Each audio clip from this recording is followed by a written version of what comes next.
So another cosplay that I have been working on and trying to figure out the best way to design it has been a green fairy costume. And this one, I'm taking some of the same techniques that I'm using for my blue fairy costume and I'm applying it to this one. So this is gonna be very like Tinkerbell, but a little bit spicier, right? Because that's my favorite thing, is spicy stuff. So this one I'm starting out with just a white corset. This is from the same company that I've gotten a few other corsets from, and it's a great base. It's not too expensive and it's all steel boned, which I love. And their white ones are almost always out of stock. So I was really happy that I was able to score this one. It's not like a super long form type corset, but it's still longer than some of the other ones I've gotten from them, but I think it'll be a really good base for the leaves and the glitter and the rhinestones and stuff that is gonna go on it. So I'm gonna spray paint it down right now and we're gonna see what it looks like. And just as a quick reference, this is the glitter spray that I'm using. It's from Rust-Oleum and it's really for like any surface almost. This is what it's going to look like and I'm pretty excited to see what it looks like on the white. Okay, so I have a pretty decent coat on here, and to be entirely honest, this is the first time I'm using this particular type of spray paint. I'm a little bit bummed because I thought it was gonna be more like this, which is much more of like a heavy metallic, and it's much more like translucent with glitter rather than a paint, like a solid color with glitter. So I'm a little bit bummed because I had to use almost this entire can just to get like as much green as you see on here. But since I'm also going for a very woodsy kind of look and nature is not like solid colors, right? And this is gonna be covered in gemstones as well as leaves and things like that, I think it'll be okay. Fingers crossed. So we're gonna just keep on rolling with it and let this dry and then hit it with maybe one more little coat and then start working on the bedazzling effect. So here is the green corset that is gonna be used for both a Tinkerbell cosplay and then also I think I'm gonna do something with this along with this top because I feel like this is very like Little Mermaid colors. So I'm gonna try and come up with something kind of cool with this. So this I think is going to be used for two different cosplays, but this started out as the white and now we have the glitter, all of the glitter, tons of glitter. And I didn't worry too much about some of this white showing through because I'm going to be adding all of these little gemstones to it. And just to kind of give you a close up here, hopefully you can see it.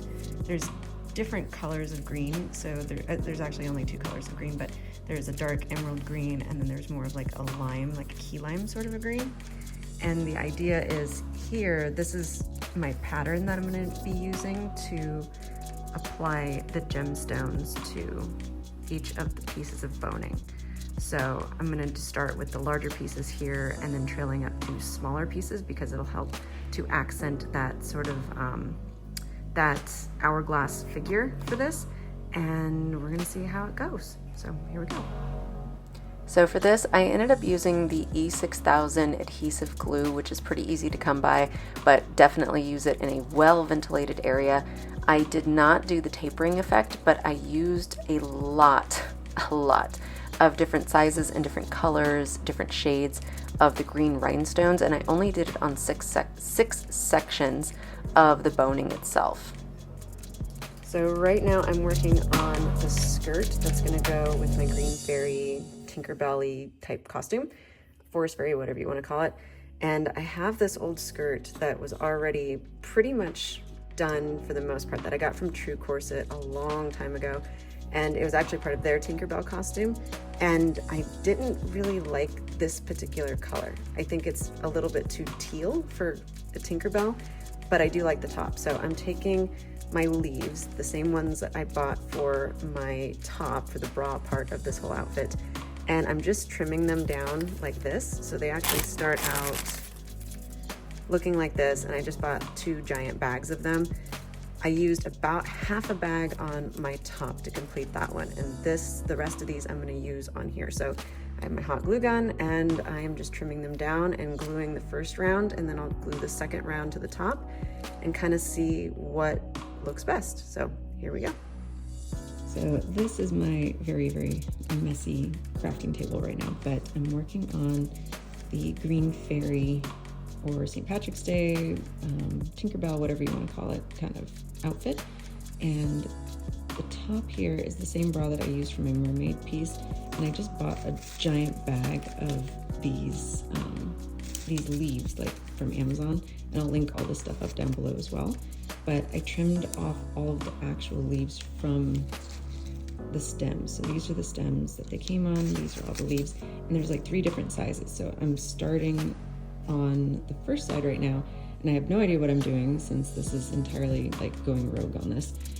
But I'm starting with the small leaves on the edges, and then I'm blowing it down. So by the time I get here, I'll have 3 pretty leaves, like smaller ones, that kind of help to frame the top itself. And I haven't decided yet, I may end up adding rhinestones, the same green rhinestones that are part of the corset. I may put under here, or I may use rope.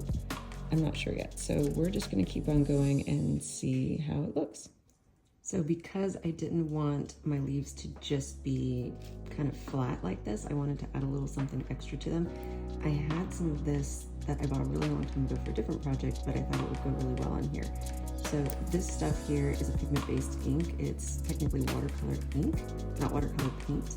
And it's similar to Interference. And this one is the gold, and it's just basically a milky, very, very thin ink that has a ton of gold in it. So I tested out a couple pieces here just to see sort of like what it would look like with different types of sort of looks to it. And it dries really fast, it sticks really well, and in the light it has just this beautiful shimmer effect. So yeah, I covered the entire thing with this and just tried to give it some texture.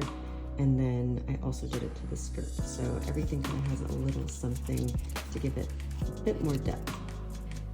So while my leaves are currently drying, since I decided to paint them with some gold, I decided to come back to my corset a little bit and add a little something extra. So I'm using some of this. It's just acrylic ink, and I happen to have a really pretty olive green. And I'm just adding, like literally painting on the edges of the corset itself. So I'm finishing up with the back side, but so far I really, really like the way the extra detail just adds a little bit of depth. So let's keep going. So for my fairy wings, oh my gosh, I got so many compliments at the Ren Fair for these wings, and I love how they came out. I followed a tutorial from Fancy Fairies, and I also used my Cricut cutter. I found a great CVG file on Etsy for the exact style of wing that I was looking for, and then I used what Fancy Fairy actually recommended for the clear vinyl and the iridescent film. And this is how they look coming out. It took forever for these things to get cut out, and you have to resize it. You have to kind of figure out your pieces. I used Bristol board to create it all. And then this is me using a heat gun, trying to smooth everything out between the clear vinyl and the iridescent film. And then you have to use a soldering iron to cut everything out so it's perfect. And then also a thick gauge hobby wire, some electrical tape, and some white like Gorilla Tape type stuff. So basically duct tape. You create a brace for the back piece that actually sits into your corset or into your shirt, and they come out incredible. So this is the recommended iridescent film that was given in the Fancy Fairy tutorial. There are some other things out there, but these still came out great. And the whole outfit, oh my gosh, I am beyond in love with this. So the final piece to this entire look is the flower crown, which I just used some thick gauge floral wire and some clearance flowers from Joann's and created this pretty little circlet. I hope you like it as much as I do.